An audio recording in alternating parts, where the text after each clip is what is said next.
grace, like oceans deep and wide, washes over me, a never-ending tide.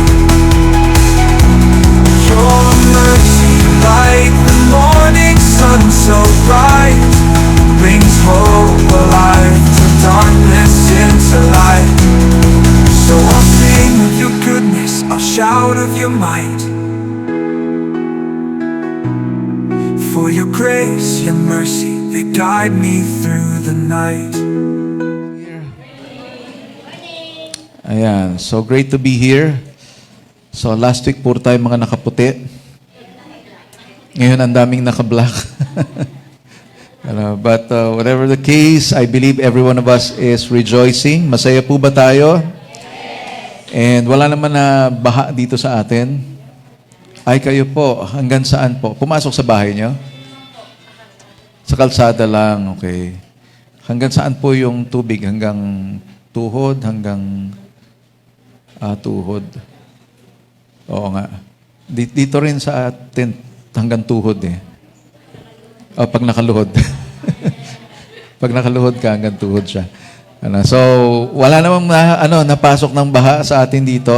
Everybody is safe, okay. That's good to hear. But also, our heart goes to those who were affected. But come to think of it, hindi lang tayo po yung nababaha. I've seen some news in other countries. May mga flash floods din sila. So, sabi nga, yung Texas na hindi naman binabaha, biglang nagkaroon ng baha. So, even in the Middle East, nagkakaroon na rin ng baha ngayon. Now I had an experience to go to Dubai and Abu Dhabi before, United Arab Emirates. Hindi nagbabaha doon kasi walang ulan. Bibihirang umulan doon. But I heard, nagkakaroon na rin ng baha doon.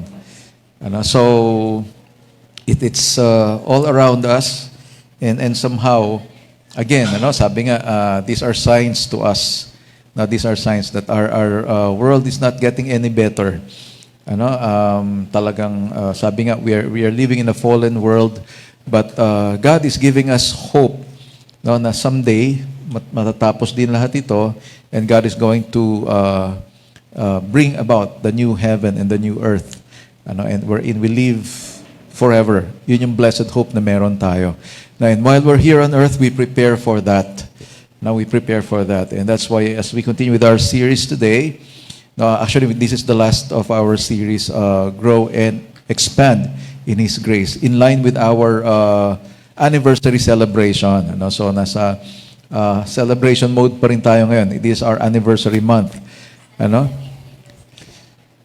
Actually, yun yung iniisip ko kanina. Sabi ko, sana laging anniversary, para lagi tayong overflowing. But of course, we have guests kasi. May mga bisita tayo nung last time, kaya talagang marami. Which simply tells us, let's invite more. Mag-invite pa tayo lalo. And not only because we want to see this place filled, but the more people that hears the Word of God, the more people that get saved, it's the better. Sabi nga ng Bible, ang puso ng Panginoon ay lahat tayo maligtas. And if that's the case, we cannot afford not to invite people, not to share the Word of God to people. So, kaya, ayan, we want that as we enter our 10th year, pasok na tayo sa ating 10th year kasi natapos na yung 9 years eh.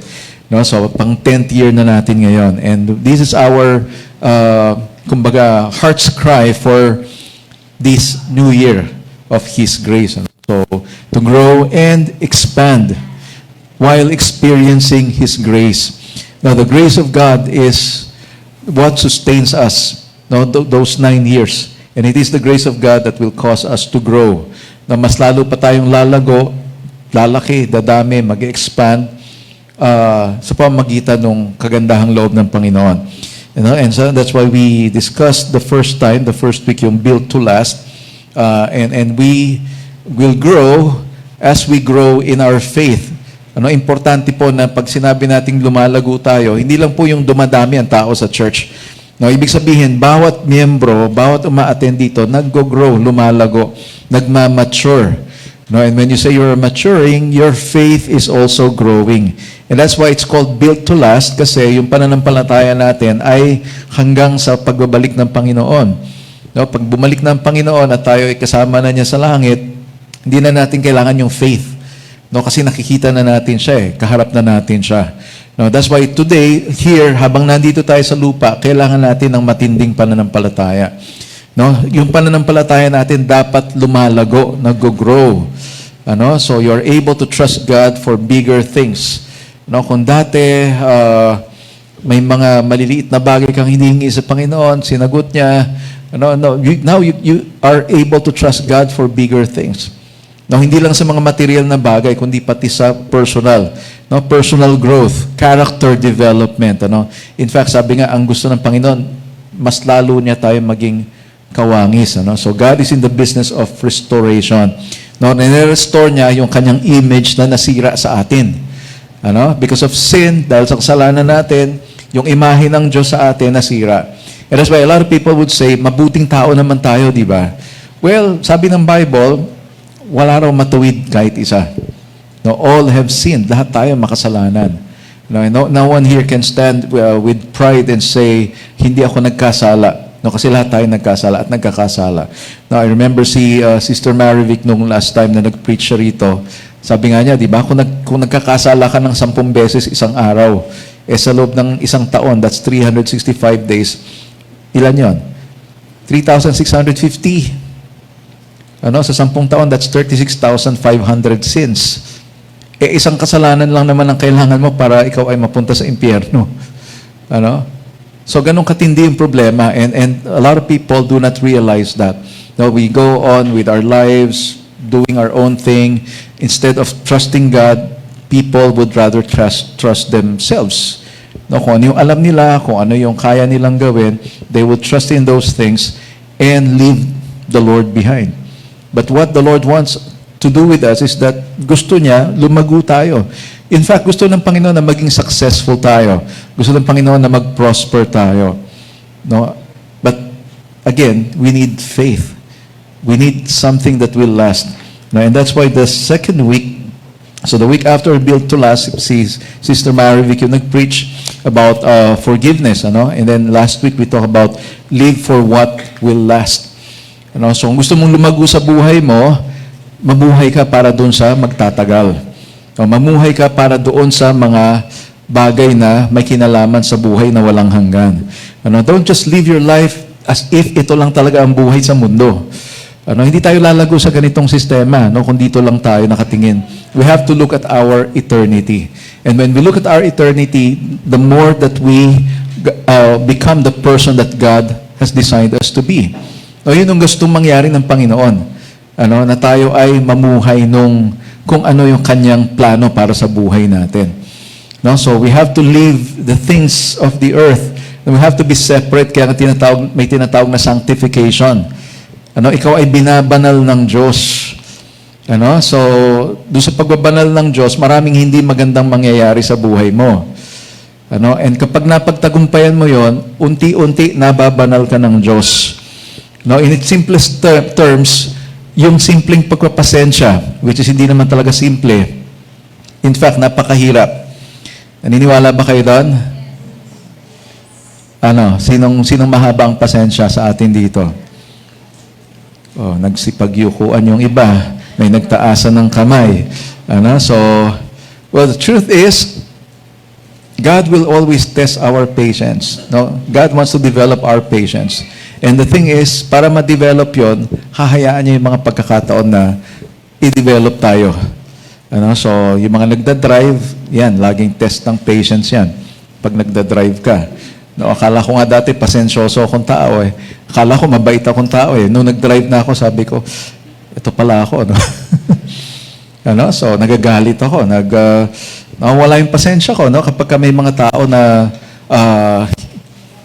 alam mo na, kung driver ka, maintindihan mo yung sinasabi ko. Pero kung hindi ka nagda-drive, well, magagalit ka sa akin. So, of course, it's different na nandun ka sa passenger side at yung ikaw mismo yung nakaupo at hawak mo yung manibela. So, you want a test of patience? Gusto mo malaman kung pasensyoso ka talaga? Gusto mo malaman, subukan mo mag-drive. No, mag-umpisa ka mag-drive. And feel it, no? Si Maricel nakangiti, driver din 'to. Yung kanyang sasakyan ay talaga may sign pa dun sa harap. Tumabi kayo, nagda-drive si Maricel. So God wants to develop us more and more into His image. So that's why we have to live for what will last if we are to grow and mature and expand. So ngayon, as we end the series, we end with this topic, live according to God's Word. Kung tayo ay lalago, magmamature sa ating pananampalataya, sa ating buhay bilang mananampalataya, we have to live according to God's Word. Okay, can we all stand up? Tayo po tayo. Maiksi lang po itong verse natin ngayon, yung topic, yung text natin. So in Acts chapter 2:42, sa English version, English Standard Version, sabi ito, and they devoted themselves to the apostles' teaching and the fellowship, to the breaking of bread and the prayers.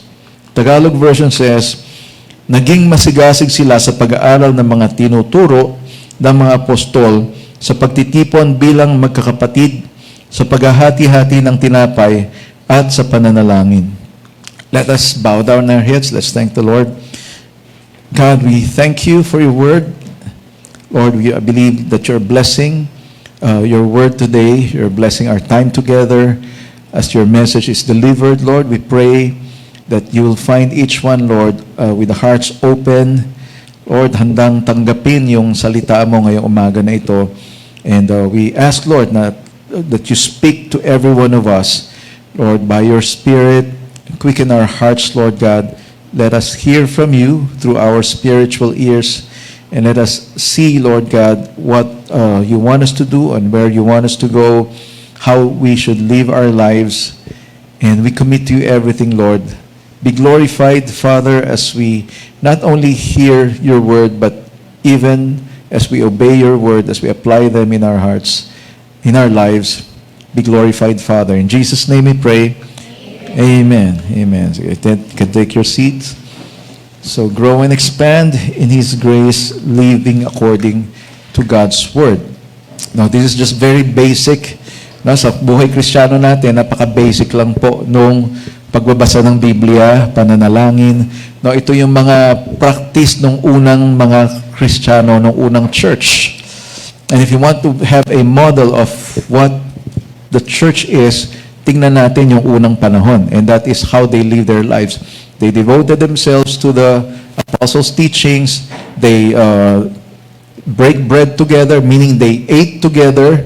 They would dine together. Kaya sinabing breaking of the bread, kasi yung tinapay talaga nila noon, pinupunit talaga yun eh. Yun yung pagkain nila noon. At sa atin ngayon, hindi naman ganun yung paraan natin dito. Ang pinupunit natin ngayon, yung mga lechon, yung di ba, yung mga karne. But that is eating together. And that's why here in church, we used to do that. We usually do that. Especially when we have occasions, kapag may... But sa mga Bible studies natin, if you notice, we always have food, because that is spending time together, fellowshipping, eating together, or breaking bread together. And ano pa yung ginawa nila? They fellowship and they prayed together. And if you're going to look at our church, ganun din yung focus natin, yun din ang attention natin. This time, it's the preaching of the Word, teaching of the Word. So, you devote your time. Ibig sabihin, dinivote mo, inilaan mo yung oras mo para dito. You stop everything that you're doing. Yung iba sa atin siguro dito, pag linggo, naglalaba. So, hindi mo muna tinuloy yung labada mo. Mamaya ka na maglalaba pagkatapos nito.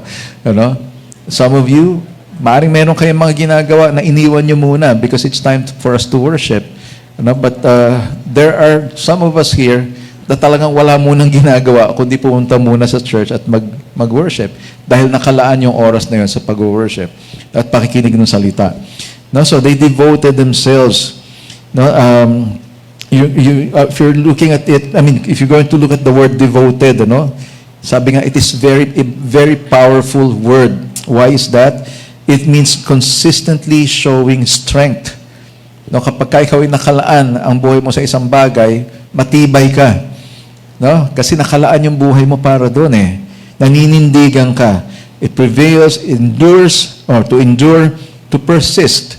Kapag sinabing persist, sa term natin ngayon, makulit, maulit, talagang mapilit, no? Persistent. And stay in a fixed direction. No, kapag ka ikaw ay devoted daw, doon ka lang sa direction na yon. And that's why when you say you are devoted to God, yung buhay mo nakalaan para sa Diyos, yun lang ang direksyon na pupuntahan mo. No, steadfast, matatag, hindi natitinag, loyal. Yun daw ang ibig sabihin ng word na devotion or devoted. Now, that's why it's very powerful.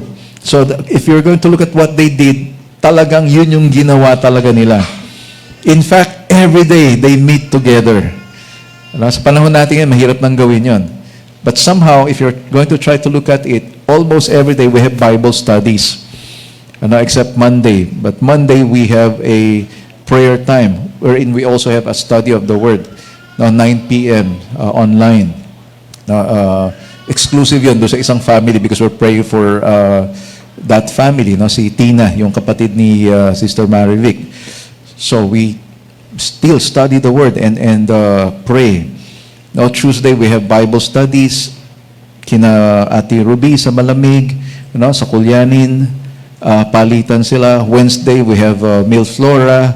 Sometimes Tangos, sometimes Waterwoods. No, tatlo 'yon. Pero hindi yun salit-salit, but kung sino mag-open on that day. Pero pagka yung regular talaga kina Ate Ellen, no, so sa Mills Flora. So we have that Bible study there on Thursday. Yeah, kina Ate Jobel din, no? Yun nga sa Mills Flora din nga pala, kina Ate Jobel. No, ito yung fast-moving Bible study. No, kasi kung saan kami pupunta. Kaya tuloy yung isang umatin sa atin, naguguluhan eh. Sabi niya, bakit palipat-lipat? Ano? So, medyo hindi kasi sanay sa messenger. So, hindi niya nababasa. No? Minsan na lang, it will just inform them na, dito po tayo. Ganyan. No? Pagdating na sa Tangos or sa Waterwoods, hindi na maka-attend. No? Kasi, paano ba? Hindi maka-travel. Ano? So, but anyway, almost every day we have that. Thursday we have our night of worship. Friday we have San Pedro Bible study. And Saturday meron tayong dawn watch dito wherein we meditate on the Word, and we pray also. So kumbaga yung ginagawa ng unang church, ginagawa din talaga natin siya ngayon. However, there are some characteristics of the first church that we do not have right now. Yung talagang ginawa nila, yung devotion nila at as in talagang they live their lives as if yung lahat ng pag-aari nila ay hindi kanila. No, they shared their belongings. It even came to the point of selling their possessions and giving it to the apostles so that the apostles can distribute that. No, meron din silang feeding program noon. No, sa mga widow, sa mga balo. No, kasi pinakamahirap na tao noon, isa sa mga pinakamahirap na tao noon, yung mga byuda pala, balo, lalaki, no? So, yung mga byuda. During that time, kasi ang mga babae that time, pag nawala na yung asawa nila, there has to be someone who will support them.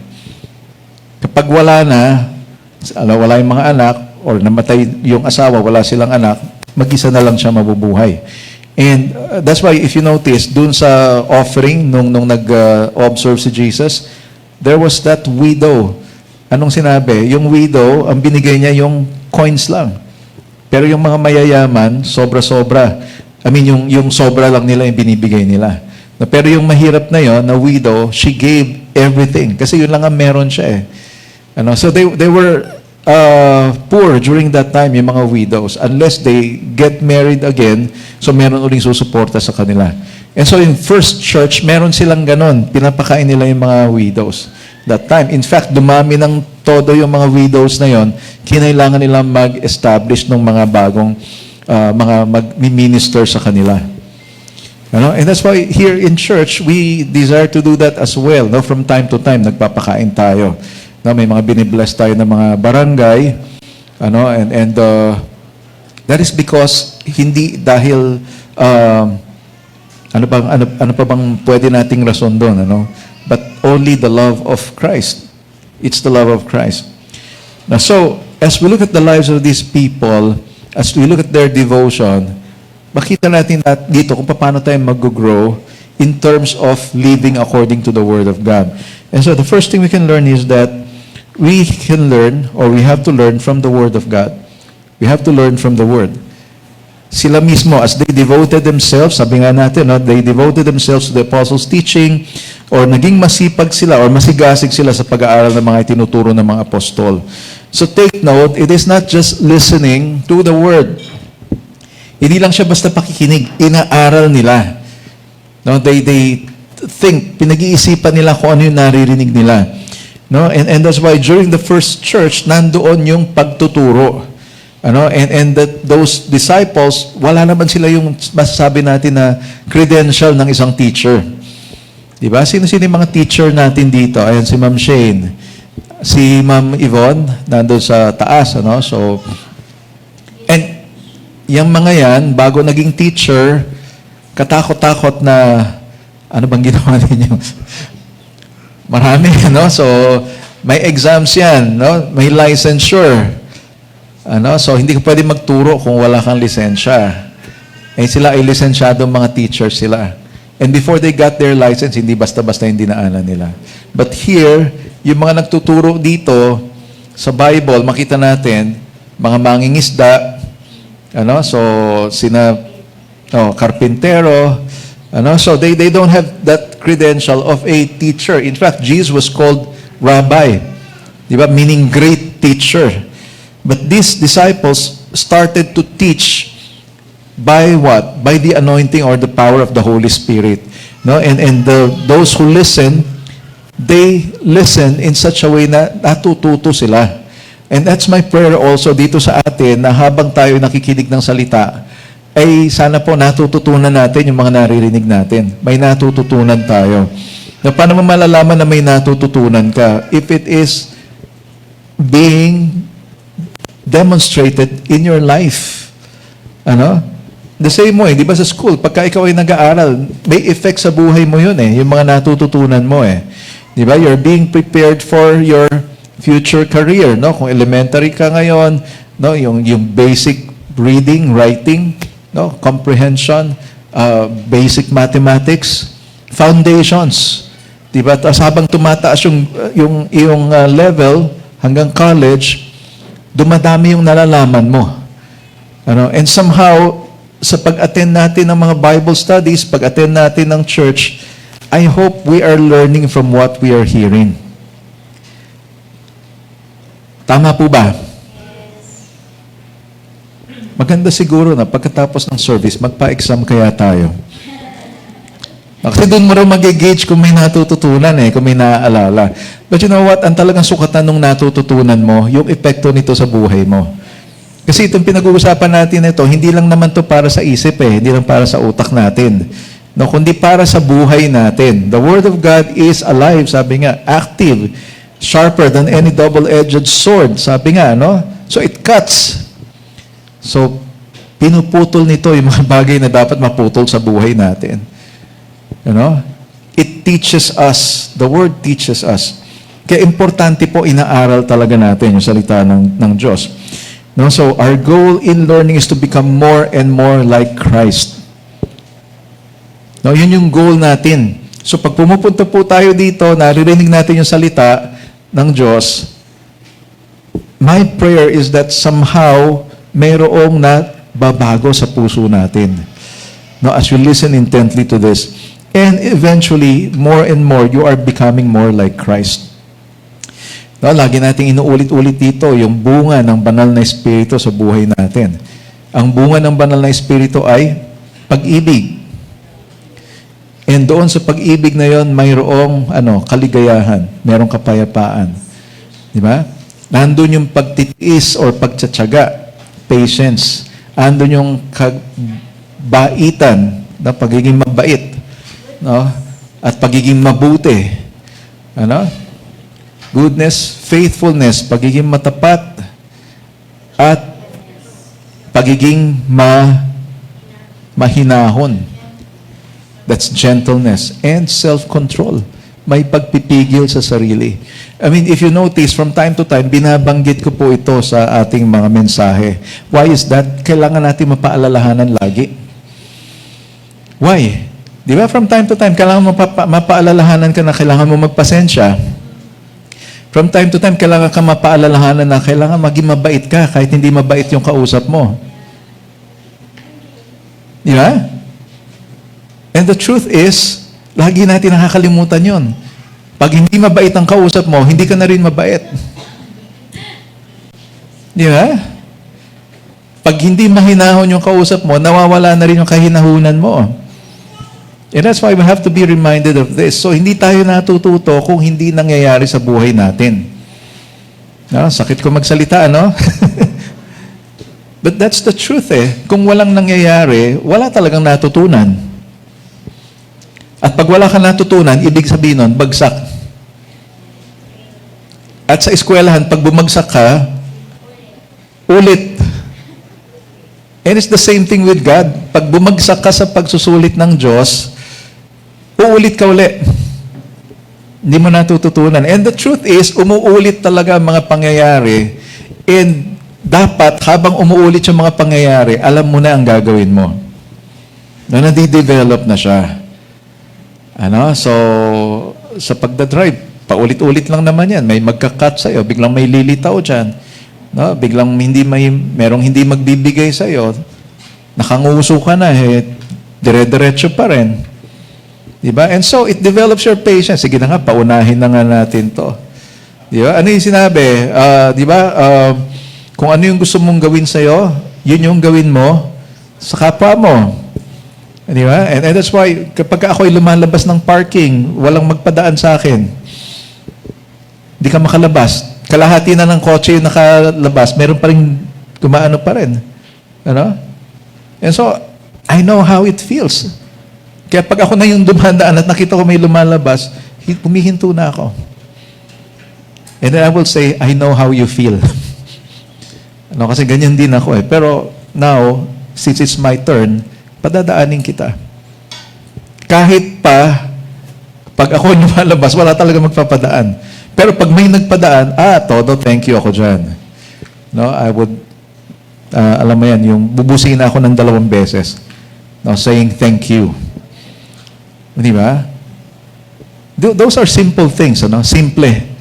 Pero kailangan tayo mapaalalahanan.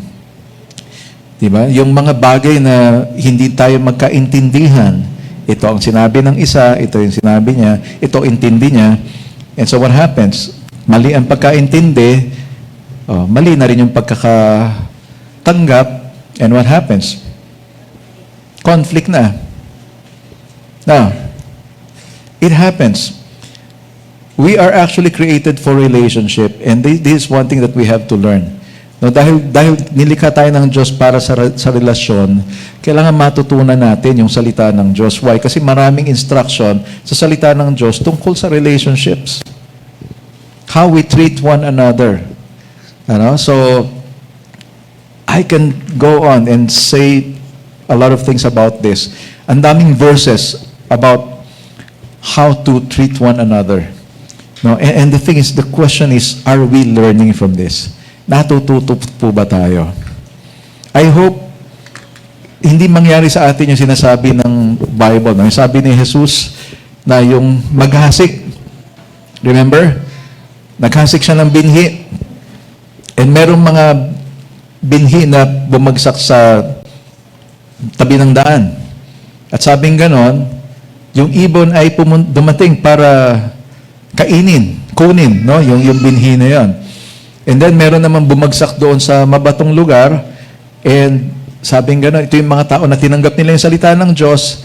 Kaya lang, maraming problema, so hindi tumubo. Or walang ugat, hindi tumubo.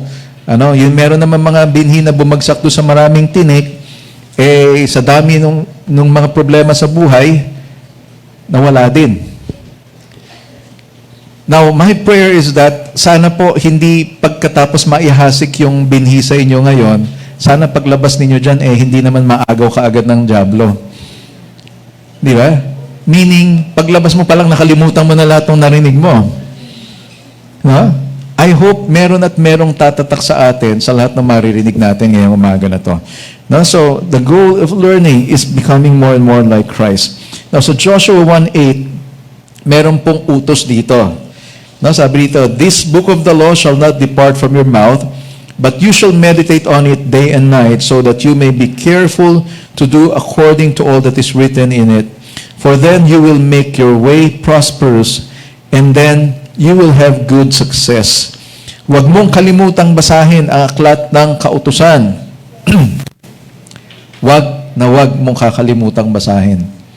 Pagbulay-bulayan mo ito araw at gabi para malaman mo kung paano mo matutupad ng mabuti ang lahat ng nakasulat dito. Kung gagawin mo ito, uunlad ka at magtatagumpay.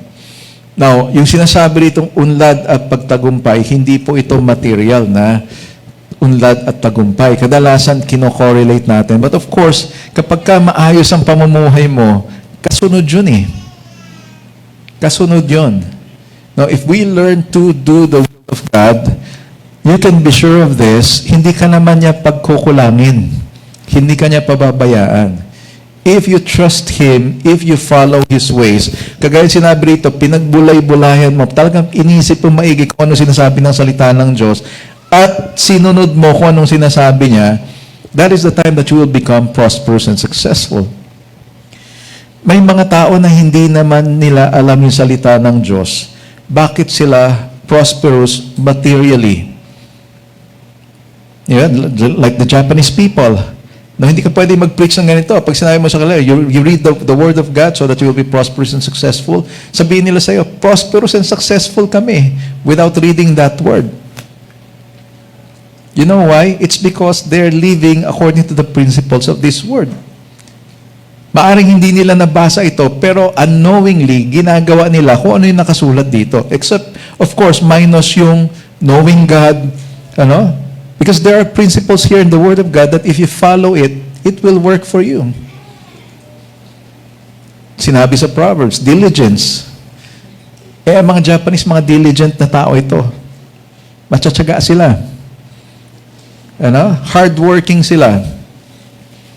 Makita mo sila talagang kahit senior citizens na, talagang nag-work pa rin sila. Yun lang ang problema sa kanila, sobrang workaholic to the point that some of them will just fall. Babagsak na lang, mamatay sa daan, sa sobrang trabaho naman. But then again, pagiging masipag, pagiging diligent, pagiging honest, iwanan mo yung gamit mo, pagbalik mo, nandun pa rin. Ilang linggo mo na siguro na iwan yun. Ewan ko lang, So, but,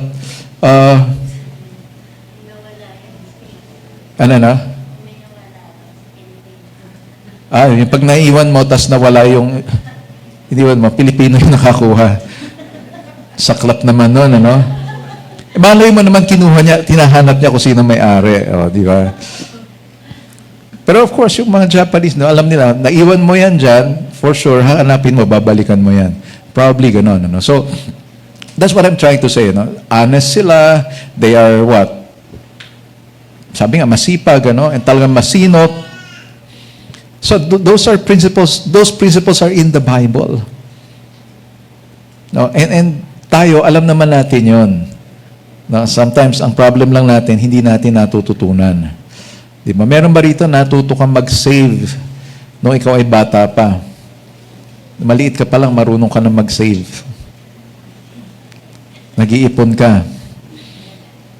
O nag-iipon ka ng sama ng loob. Yun yung gustong-gusto nating iniipon eh. Di, sama ng loob. Ito, si ganito, si ganyan. Di ba? Ito ginawa sa... ang dami mong naipon, kaya ang bigat tuloy ng dibdib mo ngayon. Di ba? Mas maganda sana kung bumibigat yung alkansya mo. Ibig sabihin nun, dami pera mo. Kung ang bumibigat yung puso mo dahil sa dami nung inipon mong mga sama ng loob dyan, I tell you, mabigat kang tignan. Hindi yung ganitong klaseng bigat, mabigat din to. Pero Iba yung bigat talaga na sa puso mo. Ano? Hindi ka makatulog. Sabi nga ni Sister Marivic, di ba? Pagka in-entertain mo yan, magsasama ng iba-ibang spirito yan. Kaya lalo kang bibigat. Ha?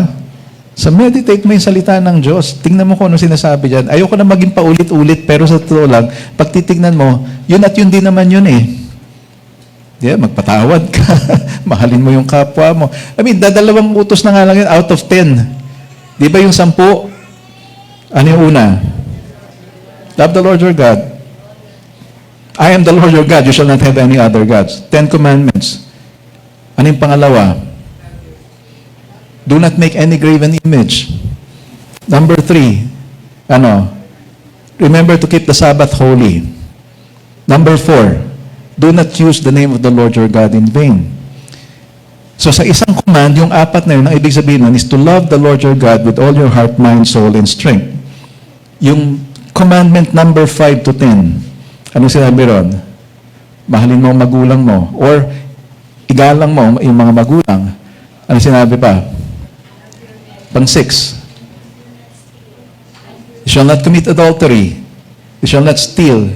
You shall not bear false witness. Or wag kang magsinungaling. Wag kang magnakaw. Wag kang papatay. Wag kang makiapid. Wag kang, thou shall not commit adultery. Wag mong pagnasaan yung pag-aari ng iyong kapitbahay. And that is loving your neighbor as yourself. So, 2 command na lang. Love the Lord your God with all your heart, mind, soul, and strength. That's commandment number 1 to 4. Commandment number 5 to 10 is to love your neighbor as yourself. And pinabigat pa ni Jesus. Why? Kasi kasama rin sa neighbor yung kaaway mo eh. That's why He said, mahalin mo yung kaaway mo.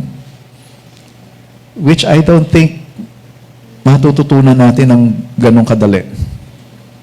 No? Mahirap matutunan yun. Kasi pagka may ginawa ka mabuti sa kaaway mo, sabihin ng kaaway mo, ano kayong plano nito? Diba? Pinagdududahan ka eh. So ano mangyayari? Lalo ka naiinis ngayon. Ginagawan ka na nga ng mabuti, tapos ang sama pa ng isip mo sa akin. O, di ba? But guess what? The Bible says, gawin mo pa rin. Gawin mo pa rin. Kahit pinagdududahan ka, gawin mo pa rin. Why? Because your intentions are pure.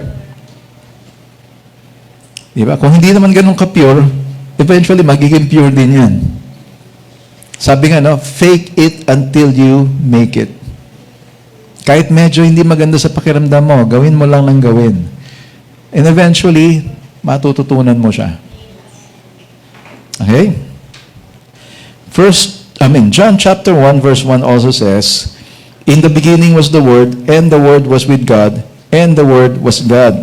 Nang pasimula, naroon ang tinatawag na salita, ang salita ay kasama ng Diyos, at ang salita ay Diyos. First time I read this, yung aking Bible na Tagalog ay malalim. Sabi niya, nung una ay ang verbo, at ang verbo ay sumasa Diyos, at ang verbo ay Diyos. I was thinking, ano yung verbo? Tapos, I read the English version, the Word. Diba? In the beginning was the Word, and the Word was with God, and the Word was God. Verse 14 says, di ko na nilagay dyan, and the Word became flesh, and dwelt among us. And I realized the word that is being mentioned is the Lord Jesus Christ. He is the Word. So in other words, pwede natin sabihin na we also learn from Jesus Christ. When you learn from the Word, you learn from Jesus Christ. Jesus said, come to me, all you who are tired and weary, and I will give you rest. And He says, learn from me, for I am gentle and humble in heart, and you will have rest for your souls. Matuturo tayo sa Kanya. And Jesus, the Master, the King of Kings and the Lord of Lords, He is gentle. He is humble. Ito yung unang-unang lesson, I think, na kailangan matutunan natin sa Kanya. And the rest will follow. If you learn how to humble yourself, mababawasan ang mga conflicts mo. Eventually, mawawala. If you learn to humble yourself, unti-unti gagaan ang puso mo. Why? Because when you are humble, you begin to understand people. When you're humble, you begin to what? Forgive people. No? Release. Let go of your anger. No? Actually, yung pride lang talaga ang nagtutulak sa atin para magalit eh. Would you agree with me? Tumatahimik kasi kayo. Would you agree with me? Di ba? Nananahimik ako. Ito ginawa sa akin eh. So, di ba? So, you have pride kasi wala ka namang ginawang masama eh. Ikaw yung ginawa ng masama. But guess what? The Lord is telling us whether ikaw yung ginawa ng masama or ikaw yung gumawa ng masama, you have to humble yourself. Now, it takes humility to ask for forgiveness. Lalo pat sasabihin mong, tama ka, mali ako. Di ba? Sa mag-asawa, mahirap yun eh.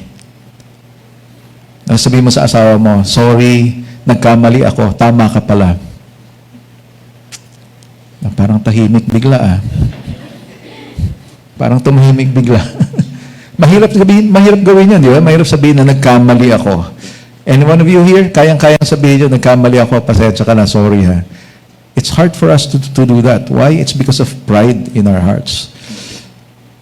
And doon naman sa nagawa ng mali, kailangan mo rin ng humility. Why? Kasi ikaw yung may pride. Sorry to say that ha. Kasi wala ka namang ginawang mali, so, bakit kita patatawarin? Ginawa mo sa akin, ganito. Yeah? Bakit kita patatawarin? Uulitin mo na naman yung ginawa mo. Di ba? Ikaw yung nakakaangat kasi ikaw yung walang ginawang masama eh. But guess what? You also need humility. Kailangan mo rin mag-humble. Why? You will not be able to forgive kapag walang humility. You have to lower yourself. Ibaba mo yung iyong pride. In fact, lunukin mo na lang. Anyway, pride naman yan eh. Pinirito eh, no? So that's what Jesus said.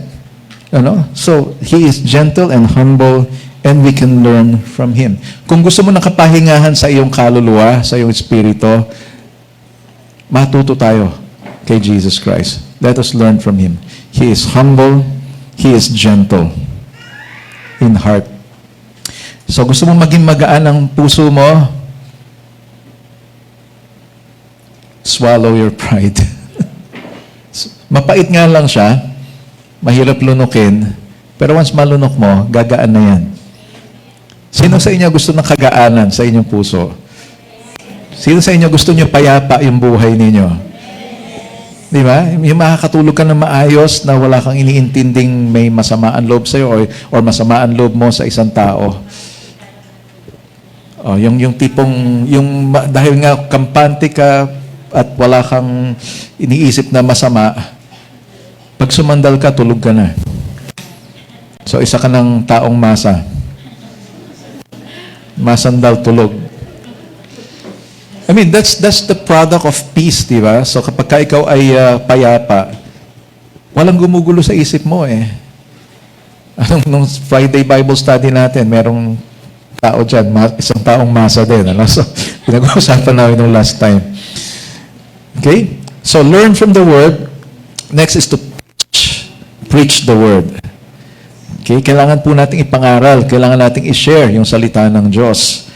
No? Sabi ng Matthew 24:14, "And this gospel of the kingdom will be proclaimed throughout the whole world as a testimony to all nations, and then the end will come." Sa Tagalog, sabi niya, ipangangaral sa buong mundo ang magandang balita tungkol sa paghahari ng Diyos upang malaman ito ng lahat ng tao at saka darating ang katapusan. Hindi po ito yung katapusan ng buwan. Katapusan ng lahat.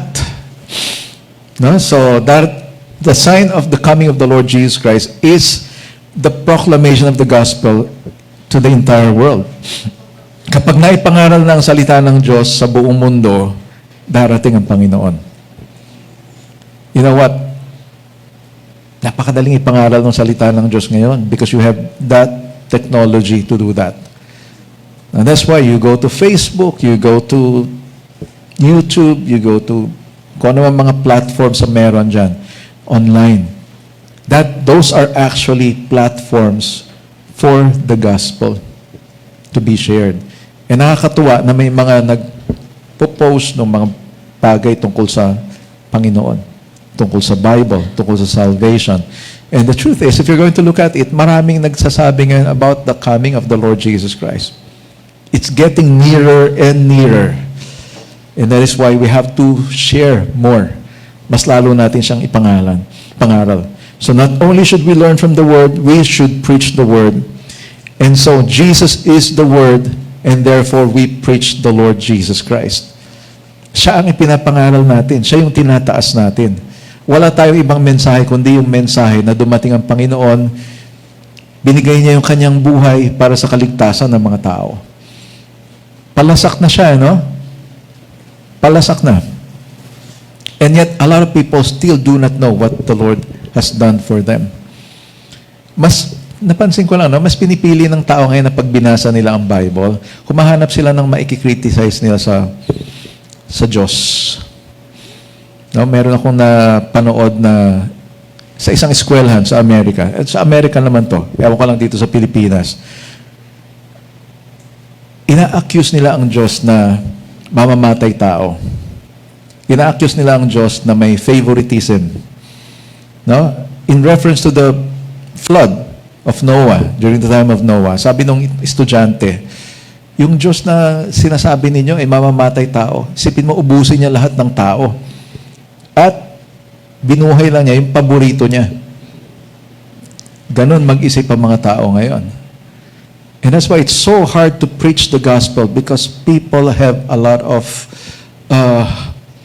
opinion na nakakagulat na ganito na nila tignan ang mga bagay-bagay. No? Someone even said, para dumating si Jesus dito, binuntis ng Diyos. Sorry for that word, no? Kinailangan niyang buntisin si Mary para lumabas si Jesus. Ganon mag-isip ang mga tao ngayon. No, in fact, merong sinabi dito sa 2 Timothy chapter 4, verses 1 to 4. Sabi niya, I charge you in the presence of God and of Christ Jesus, who is to judge the living and the dead, and by His appearing and His kingdom, preach the word, be ready in season and out of season, reprove, rebuke, and exhort with complete patience and teaching. Verse 3, for the time is coming when people will not endure sound teaching, but having itching ears, they will accumulate for themselves teachers to suit their own passions, and will turn away from listening to the truth and wander off into myths. Tagalog version, inaatasan kita sa presensya ng Diyos at ni Kristo, Jesus, na siyang hahatol sa mga buhay at mga patay, at muling babalik at maghahari. Maging handa ka sa pangangaral ng salita ng Diyos sa anumang panahon. Ilantad mo ang mga maling aral, pagsabihan ang mga tao sa mga mali nilang gawain, at patatagin ang pananampalataya nila sa pamamagitan ng matyagang pagtuturo. Sapagkat darating ang panahon na ayaw nang makinig ng mga tao sa tamang aral. Sa halip, hahanap sila ng mga gurong magtuturo lamang ng gusto nilang marinig para masunod nila ang kanilang layaw. Hindi na nila pakikinggan ang katotohanan at babaling sila sa mga aral na gawa-gawa lamang ng tao. And we are living right now in this kind of world. No? In fact, yung English version, sabi niya, nangangati yung tenga nila para doon sa mga gusto nilang marinig. And people nowadays are just like that. No? Dahil marami ngayon yung mga eat all you can. Di ba? Buffet. Masarap, ano? So kaya ang ginagawa mo, kung alin yung masarap, yun yung pipiliin mo. And the Word of God is not a buffet. The Word of God is not an eat all you can. No, na actually eat all you can. Ibig sabihin, masarap o hindi masarap, pwede mong kainin eh. Pero sa eat all you can, kakainin mo lang ng todo-todo yung mga gusto mong kainin. Yung sa tingin mo masarap. Di ba? And there are some things in the buffet na masarap sa ibang tao, pero sa ibang tao hindi. Di ba? And it's the same thing with the Word of God. Na may mga tao, pag nabasa nila to, kahit na-rebuke sila, kahit na-pinpoint yung mali nila, okay sa kanila. Pero may mga tao, na pinpoint yung mali, galit pa. In fact, there was a song, ulitin ko lang ito, sinabi ng song ni Scott Wesley Brown. Sabi niya, I forgot the title of the song, pero sinabi niya ron, fools are marching to win their rights to justify their sins. And it's happening na may mga tao ngayon na talagang ipinaglalaban nila yung so-called karapatan nila kahit mali. No? Kahit mali ipaglalaban. Karapatan daw nila kasi yun eh. And kaya nila pinaglalaban because they want to justify their sin. Gusto nilang gawing tama ang mali. The basis of our morals or morality is the Word of God. And that's why a lot of people are angry, galit sa salita ng Diyos. Why? Kasi tinatamaan yung kanilang moralidad. No? Bakit sa dami ng mga babasahin, yung Bible ang pinaka-criticized? In fact, may mga panahon sinusunog ang Bible. Bakit kaya galit ang tao sa Bible? Kasi sa Bible, tatamaan na tatamaan ka. Okay, sinabi dito, yung pagtutuwid, gagamitin mo yung salita ng Diyos sa pagtutuwid. And I can promise you that, dito sa church na to, now I'm going to use the Word of God to correct, para i-correct tayo. Kasi kung hindi ko gagawin yon, parang natutulog lang ako sa pansitan. Hindi ko ginagawa yung trabaho ko. Sometimes, I will feel very guilty kapag hindi ako nakapagsalita, hinayaan ko yung isang bagay. But you know what? Sometimes I feel like, okay na lang din. Okay na lang din. Because at the end of the day, lahat naman tayo haharap sa Lord eh. But of course, far be it from me. Hindi ko kayang palampasin yung mga bagay na mali. Because that is what the Word of God says. And it's up for us to learn from the Word of God, and it's up for us to share the Word of God, to preach it. This is one thing that I didn't like about pastoring, yung pagpipreach.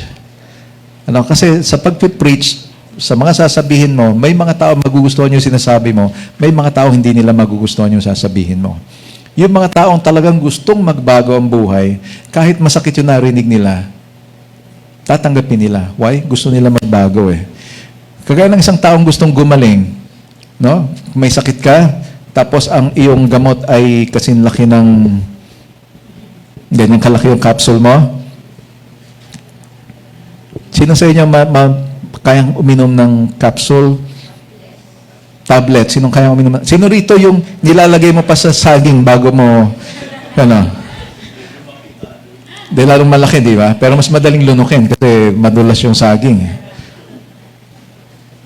Di ba? Merong ibang tao, kahit mapait yung gamot, talagang iinumin. Di ba? I mean, kahit naman ako, pagka talagang may sakit ako at gusto kong gumaling, kahit mapait yung gamot, I'll have to take it. Gusto mo bang gumaling ang buhay mo? Gusto mo bang maging maayos ang buhay mo? Sometimes, kahit mapait, kailangan mong lunukin. Yung ampalaya, di ba? For some people, masarap sa kanila yung ampalaya. Sa akin, hindi. Mapait eh. Di ba? Kaya nga ang wife ko, pag nagluto ng ampalaya yan, maraming ginisa yan, maraming itlog. Ayun, nauubos namin. Yung itlog. Nahiiwan yung ampalaya. That's what I'm trying to say here. Kung ano yung gusto mo, yun yung kukunin mo eh. And sabi ni Peter, or ni Pablo, nung panahon nila, sabi niya, darating ang panahon, yung mga tao hindi na makikinig sa salita. Pipiliin na lang nila kung ano yung gusto nilang marinig. And we are living in that generation right now. A lot of people, they hate the Word of God because it works against them. You know what? Pag hinayaan mo yung salita ng Diyos ay pumasok sa buhay mo, tinanggap mo yung sinasabi niya, at in-apply mo sa buhay mo, your life will change for the better. You will live better. And that's why sabi nga rito, no, a healthy church must be devoted to sound doctrine. No, hindi po tayo magpipreach dito nung sinatawag na prosperity gospel. No, na isipin mo lang maigi yung gusto mo, ibibigay sa iyo. No, hindi po waiter si Lord na kung anong gusto mo ibibigay niya. No, kung ano yung order mo ibibigay niya. No, it's not that. Ibibigay sa iyo ng Diyos kung ano yung kailangan mo. That's why sometimes you have prayers that are not being answered. Why? Kasi alam ng Diyos hindi makakabuti sa iyo. No? God will only give you what you need. No, so we are supposed to be continually growing because of the Word of God.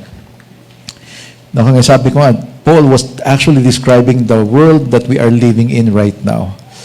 Na marami na yung mga, hindi na ganun kadali ang pag-preach ng gospel ngayon. Now, unlike before, somehow nakatulong yung ginawa ng mga Spanish sa atin.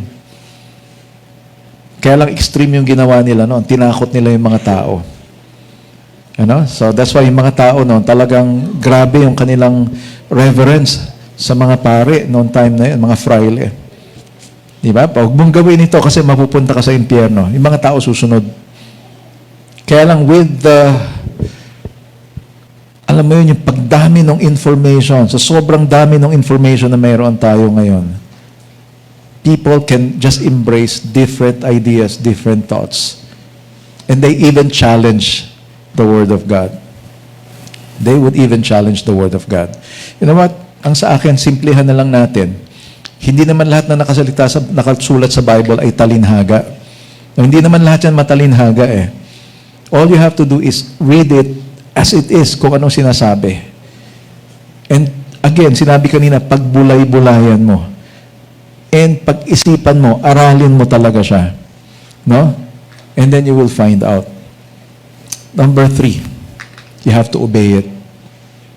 Obey the Word of God. If we really want to grow and expand, we have to not just learn from the Word of God, not just teach it or preach it, but we have to what? Obey what it says. Sundin natin kung ano sinasabi. No? Tingnan uli natin yung ating text kanina. Sabi ito sa Acts 2:42, they devoted themselves to the apostles' teaching and the fellowship, to the breaking of the bread and the prayers. Naging masigasig sila sa pag-aaral ng mga itinuturo ng mga apostol, sa pagtitipon bilang magkakapatid, sa paghahati-hati ng tinapay at sa pananalangin. Ito lang napansin ko, pagka sa pananalangin na, nauubos yung tao natin eh. No? Sabi, they devoted themselves also in prayer. Pansinin niyo pagdating ng night of worship natin, kung sino nandito. Pansinin niyo pagka, lalo na kung dawn watch. Ano? Pag dawn watch, kasi 5 o'clock yun eh. Sana kung kagaya nung last week, ginawa natin yung dawn watch, 10 o'clock. Eh, hindi naman dawn watch na yun, kasi 10 o'clock na yun eh. Di ba? So, may problema tayo. No? Doon pa lang sa Word, may problema na tayo. Obedience to the Word. How much more when it comes to prayer? Lalo na tayo may problema. Because if you do not pray, then you are powerless. Sabi nga, a prayerless Christian is a powerless Christian. You know why? Kasi yung kapangyarihan ng Diyos dumadaloy kapag nananalangin ka eh. Nahahayag yung kapangyarihan ng Diyos when you pray. Eh kung alin pa yung may power, yun pa yung kinakatamaran natin. Na? Alin na mas masarap? Mag-pray o matulog? Obviously, matulog. Iba nga sa inyo, natutulog na ngayon eh. Hindi, wala po. Biro lang. Biglang nagising yata, no? Sorry. Pero masarap talaga matulog, di ba? Lalo na ngayon, panay ang ulan. Ayan yung tipong mapikit ka at dire-diretso na tulog mo. No? So, Sa Matthew chapter 28, 18 to 20, ano sinabi dito ni Jesus? Jesus came and said to them, "All authority in heaven and earth has been given to me. Go therefore and make disciples of all nations, baptizing them in the name of the Father and of the Son and of the Holy Spirit, teaching them to observe all that I have commanded you, and behold, I am with you always to the end of the age." So lumapit sa kanila si Jesus at sinabi, "Ibinigay na sa akin ang lahat ng kapangyarihan sa langit at sa lupa. Kaya puntahan ninyo ang lahat ng mga lahi at gawin silang mga tagasunod ko.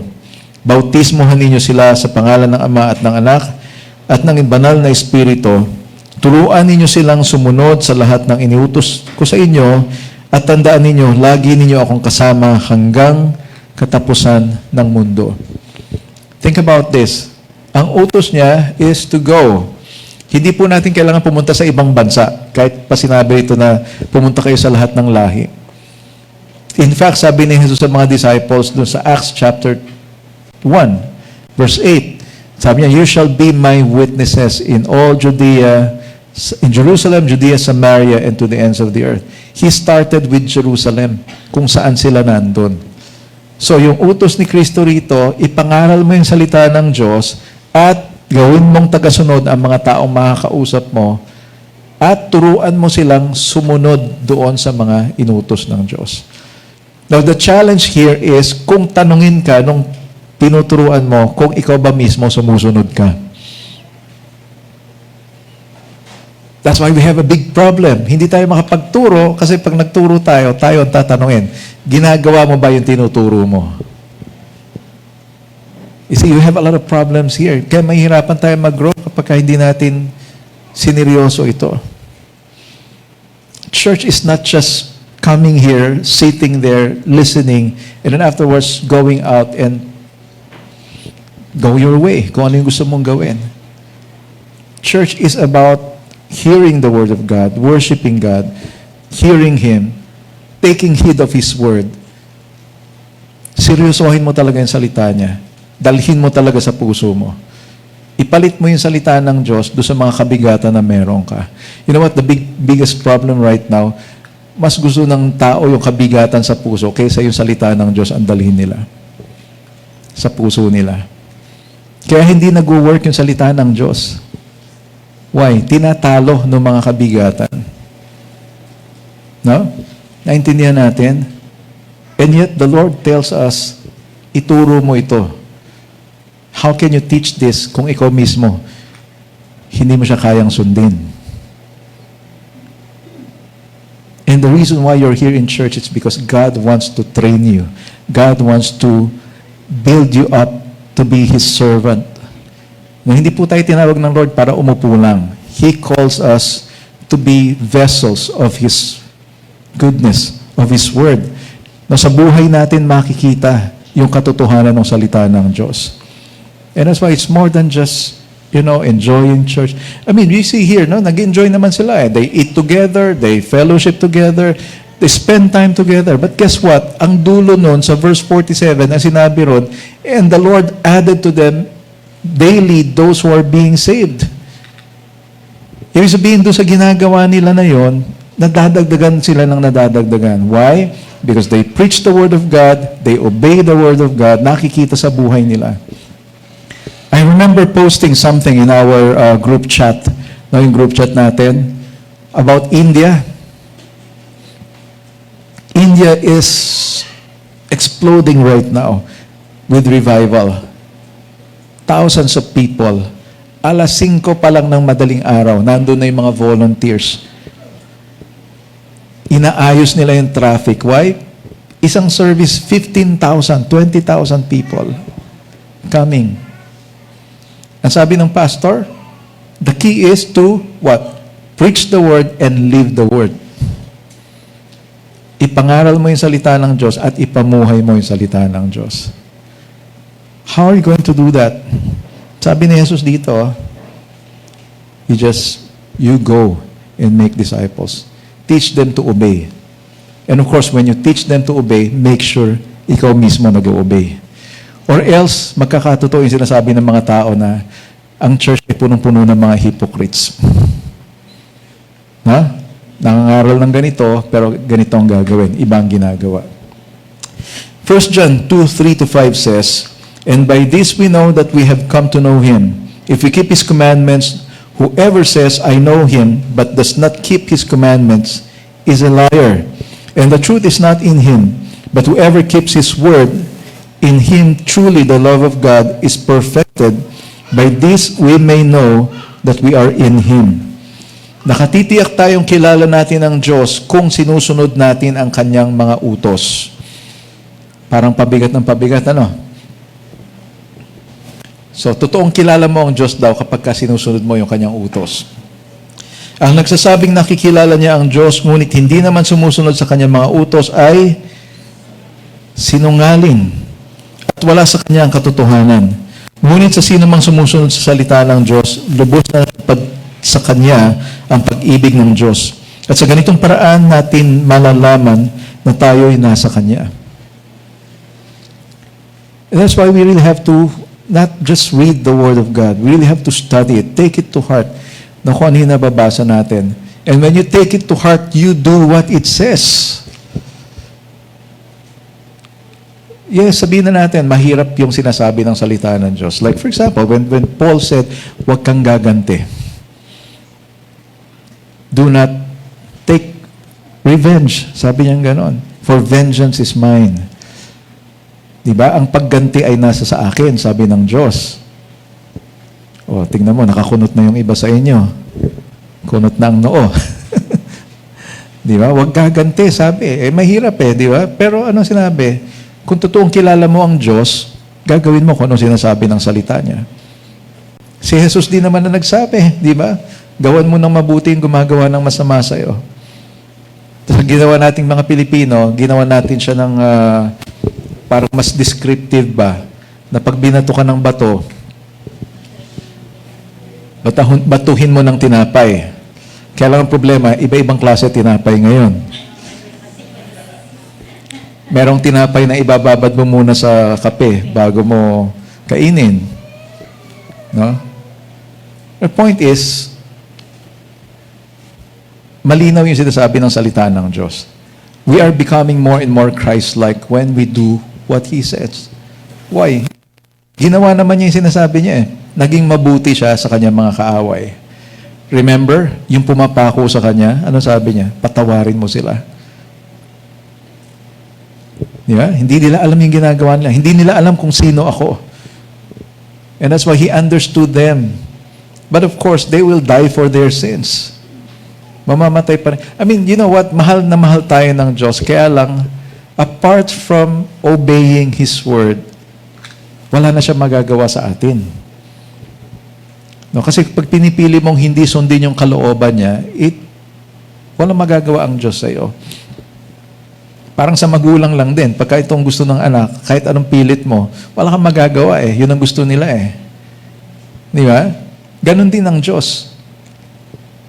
Ito ang gusto ng Diyos, pero ayaw mong gawin, mas gusto mong gawin yung gusto mo, wala rin magawa ang Diyos sa iyo.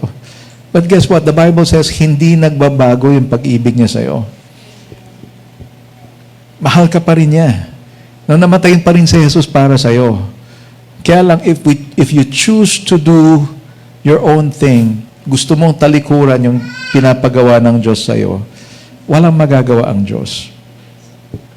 You will suffer the consequences of that.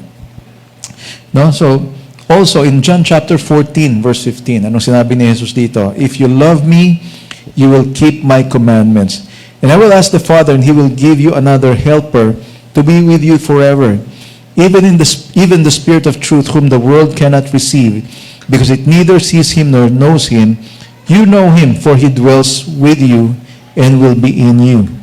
So kung mahal ninyo ako, susundin ninyo ang aking mga utos. So tanda ng pag-ibig natin sa Diyos yung pagsunod natin sa Kanya. At hihilingin ko sa Ama na bigyan niya kayo ng isang tagaptulong na sa inyo magpakailanman. Siya ang banal na Espiritu na tagapagturo ng katotohanan. Hindi siya matanggap ng mga taong makamundo dahil hindi siya nakikita o nakikilala ng mga ito. Pero kilala niyo siya dahil kasama niyo siya at sa inyo magpakailanman. You see, if you choose to do the will of God, anong sinabi rito? Kakausapin ni Jesus ang Ama, ibibigay niya yung banal na Espiritu. Sabi nga, He will not let us be orphaned. Ano? Yung pag-alis ni Jesus, sabi niya, darating ang banal na Espiritu. In other words, what He is saying is, maaring mahirap sundin yung kanyang utos. Pero pag pinili mo yung utos niya, doon papasok yung tagatulong. Sino yung tagatulong na yun? Yun yung banal na Espiritu. And the Holy Spirit will teach you the truth. The Holy Spirit will guide you. No? In fact, masasabi mo rin, yun din yung grace ng Panginoon. The grace of God. And sinabi rito, He will be with you. In fact, He will be in you. I remember, Paul said, I have been crucified with Christ. Now, this is the effect of the Word of God in our lives. You will consider yourself crucified with Christ. Si Paul, siya po ay persecutor ng church. No, ipinapahuli niya yung mga Kristiyano during that time. No, sinusugod niya yung mga gatherings ng mga Christians, may mga kasama siya mga otoridad, and then they will drag them to court and send them to prison. No, in fact, he approves the killing of Stephen. Yung unang-unang martyr for the faith, si Stephen. No, binabato si Stephen na gano'n. Si Pablo, siya yung nagbabantay ng mga damit nung bumabato kay Stephen. And in his zeal, no, yung kanyang passion ay sirain yung church. Ipahuli yung mga Kristiyano. But what happened? He had an encounter with the Lord Jesus Christ. Going to Damascus to accomplish his mission, nahinto siya. Why? Because he had an encounter with the Lord Jesus Christ. Nagkaroon ng liwanag sa paligid niya. He was blinded by the light. Nabulag siya for a time. And he heard a voice saying, "Why are you persecuting me, Saul?" Saul pa yung pangalan niya noon. And Saul said, "Who are you?" And Jesus said, "I am Jesus whom you are persecuting." Now, ibig sabihin pala, kapag pinipersecute mo yung mga kapwa mo Kristiyano, pinipersecute mo mismo si Jesus. And that's why Paul said in Galatians chapter 2, verse 20, I have been crucified with Christ. Because what happened? He had a total turnaround. Nagbago yung buhay niya. Yung dati niyang buhay nawala na. And what he was saying is, napako na yung dati niyang buhay. Ipinako na. One way of saying, namatay na yung dating siya. He got born again. He got born anew. No? Let's just use that word better, no? Born anew. Pinanganak ka ng bago. And so Paul was born anew. Ano na nangyari? Dati siya ang persecutor, ngayon siya na yung mangangaral. Hindi makapaniwala yung mga tao na bakit ganon? Ano nangyari kay Pablo? Nakakatakot, baka naman mamaya nagkukunwari lang yan. Kala natin, baka naman infiltrator yan. No, ginagaya lang niya yung ginagawa natin, pero pag tiwalang-tiwala na tayo sa kanya, baka ipapakulong niya rin tayo. I'm sure the people during his time were thinking that way. But Paul was genuine. Paul was genuine. In fact, he also died. He was beheaded. Pinugutan ng ulo. Because of the faith that he tried to destroy.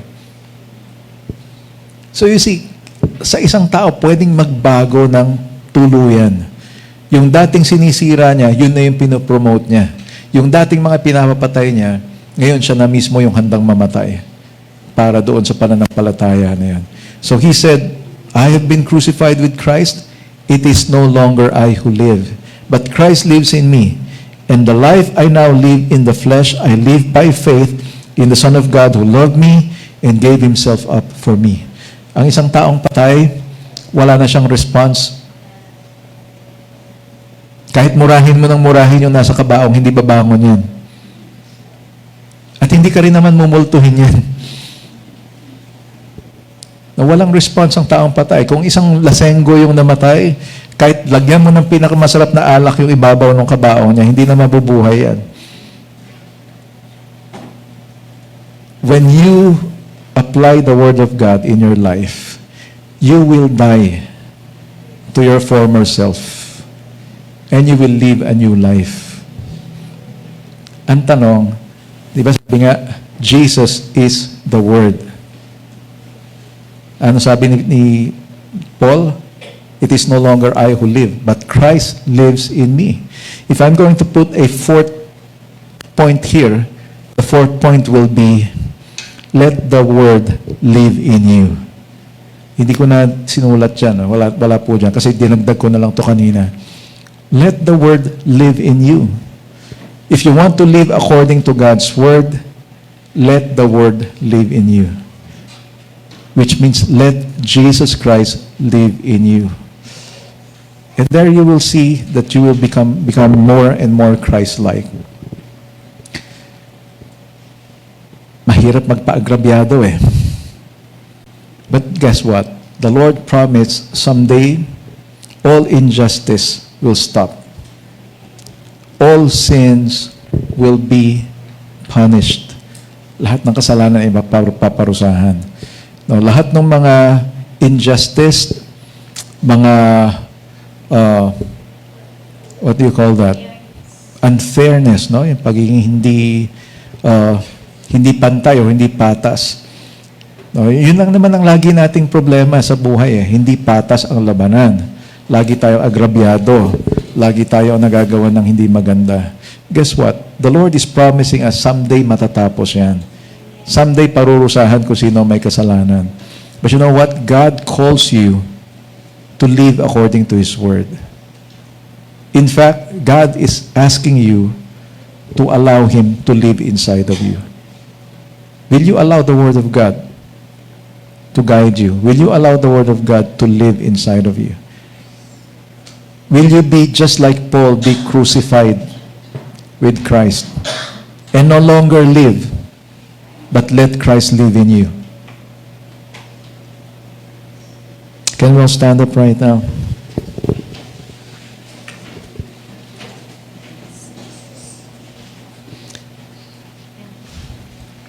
It takes a matter of the will for this to happen.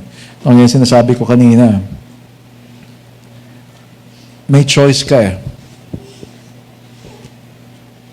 Yung inipon mong kabigatan o yung inipon mong salita ng Diyos. Alin ang gusto mong ipunin sa puso mo? I would really strongly encourage every one of us, ipunin natin yung salita ng Diyos sa puso natin. Kaya nating umapaw yung salita ng Diyos para yung kabigatan natin ay sumama doon sa umaapaw na yon, mawala sa atin. Kaya parang yung ginto. Yung ginto para maging puro siya eh. Iniinitan siya eh. No? Dinadaan sa init, sa apoy. Ang nangyayari doon, umaangat yung dumi. Tapos yung dumi niya, yung impurity, kinakaya John, tinatanggal. So, the Word of God is just like fire to us. Susunugin niya yung mga dapat masunog sa buhay natin. Yung mga dapat malusaw. That is if you allow Him. Will you allow Him? Will you allow Jesus to form you? Papayagan mo ba ang Panginoon? Nahulmahin ka niya.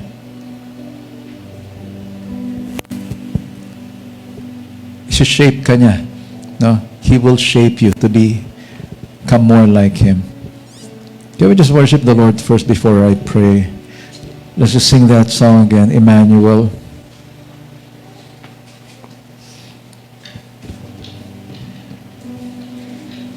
And while we're worshiping, you speak, you talk to God, and if there's something that needs to be dealt with, no, kasi hindi mangyayari na magiging buhay yung salita ng Diyos sa atin if we keep on suppressing it. So let's just be willing this time. Let's just worship Him and let's